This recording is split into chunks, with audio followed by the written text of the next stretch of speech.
নমস্কার। Spiritual bulletin চ্যানেলের সকল শ্রোতা ও দর্শককে জানাই সাদর সুস্বাগতম। যারা দীক্ষা নিয়েছেন বা যারা দীক্ষা নেবেন বলে মনে করছেন, তাদের অবশ্যই একটা বিষয়ে খুব সুস্পষ্ট ধারণা থাকা প্রয়োজন।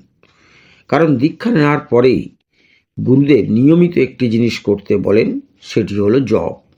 কিন্তু জপ কিভাবে করতে হবে সে বিষয়ে অনেকেরই কোনো সুস্পষ্ট ধারণা থাকে না। সেই বিষয়েই আজ আমাদের আলোচনা। একবার একজন ভক্ত রামকৃষ্ণ মঠ মিশনের পূর্বতন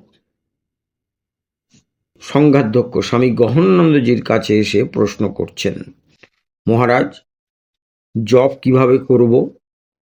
মহারাজ উত্তরে বললেন, মেলার ভিড়ে শিশু সন্তান হারিয়ে গেলে মা যেভাবে তাকে খোঁজেন সেভাবে।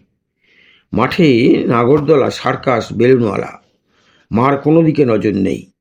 তার মনে শুধু শিশুর মুখ। আকুল হয়ে ডাকছেন, ডেকে চলেছেন, খুঁজছেন অধীর হয়ে।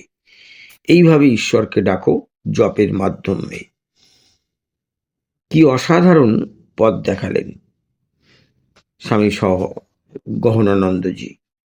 অর্থাৎ শুধু গুরু প্রদত্ত মন্ত্র উচ্চারণ করে গেলাম মনে মনে, সেটার মধ্যে দিয়ে কিন্তু জপ পুরোপুরি সফল হয় না।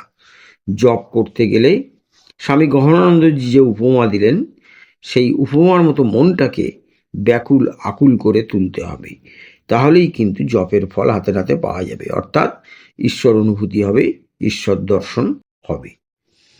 আশা করি আজকের আলোচনা আপনাদের খুব ভালো লেগেছে।